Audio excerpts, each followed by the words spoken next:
महाराज जी ने 20 लाख रुपए तो बस इस झूमर में खर्च कर रखे हैं। और इतना ही नहीं, यह आश्रम दिखने में जितना भव्य लगता है उससे कहीं ज़्यादा खर्च इस पर किया गया है।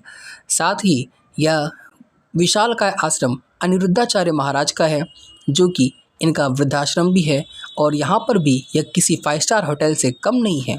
अगर आप जानना चाहते हो तो इस वीडियो के अंत तक बने रहो। राधे राधे। आज आ गए हम गौरी गोपाल आश्रम। यह आश्रम अनिरुद्धाचार्य महाराज का है और वृंदावन में स्थित है। बाहर से देखने में यह काफ़ी विशालकाय आश्रम और अंदर से यह आश्रम उतना ही लग्जूरियस है। इस आश्रम की खास बात यह है कि इसको बनाने में बहुत पैसे खर्च किए गए हैं और यह अन्य आश्रम की तरह नहीं दिखता, बल्कि काफ़ी लग्जूरियस दिखता है। वह आपको आगे पता चलेगा मैं ऐसा क्यों बोल रहा हूँ। साथ ही अगर आप देखो तो महाराज जी यहाँ पर विराजमान हैं। हम आश्रम में आते ही सबसे पहले हमने महाराज जी के दर्शन किए और महाराज जी यहाँ पर सभी भक्तों से मिल रहे होते हैं। साथ ही अगर आप महाराज जी से कोई प्रश्न पूछना चाहते हो तो वह बाद में आप पूछ सकते हो, और दर्शन करना चाहते हो तो इस समय आप कर सकते हो। आश्रम में लगा यह झूमर 20 लाख से भी ऊपर का हो सकता है और ऐसे ऐसे अन्य कीमती चीज़ भी इस आश्रम में लगी हुई है। ये जो लाइन लगी हुई है, यह लाइन महाराज जी से मिलने की लाइन है। आश्रम अंदर से काफ़ी बड़ा है और यहाँ पर सैकड़ों हजारों भक्त आते हैं। आश्रम में आकर के हमने किए सीताराम लक्ष्मण के दर्शन और गौरी गोपाल जी राधे कृष्ण की दर्शन भी हमने यहाँ पर किए। यहाँ पर बहुत से लोग आते हैं और सिर्फ रील बनाकर चले जाते हैं, भगवान के दर्शन अच्छे से नहीं करते। आप जब भी आओ भगवान के दर्शन अच्छे से करो। इसी बीच महाराज जी से मिलने के लिए कुछ संत आ गए और महाराज जी ने हम सब से कहा कि आप सब कुछ देर प्रतीक्षा कीजिए और मैं उन संत से मिल कर के आता हूँ। महाराज जी वही बता रहे हैं।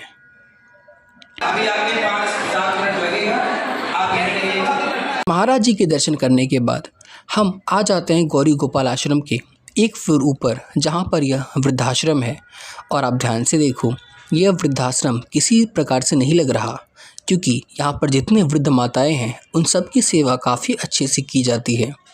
यह किसी 5 स्टार होटल से कम नहीं लगता, जहाँ पे सबको एक एक सेपरेट बेड दिया गया है और हर एक बेड पर एक ही वृद्ध माता सोती है। साथ ही साथ वहाँ पर उनको एयर कंडीशन रूम दिया गया है और उनको ब्लैंकेट वगैरह सब सुविधाएं दी गई है।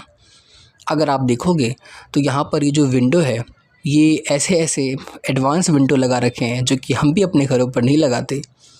और अब आ जाते हैं उसके एक और फ्लोर ऊपर, यहाँ पर भी वृद्धाश्रम ही है। इसकी खास बात ये है कि लोग यहाँ पर आते हैं, फ़ोटो खींच करके चले जाते हैं और मदद बहुत कम लोग करते हैं। आप जब भी आओ तो यहाँ पर इनकी मदद अवश्य करो, क्योंकि इन आश्रमों को आप ज़रा ध्यान से देखो, कितने विशालकाय आश्रम है जहाँ पर इनकी सेवाएं काफ़ी अच्छे से की जा रही है और वाकई इसमें बहुत पैसे खर्च हो रहे होंगे। इसीलिए आप यहाँ पर आकर के कुछ न कुछ डोनेशन और इनकी सहायता अवश्य करो। राधे राधे। हरे कृष्णा।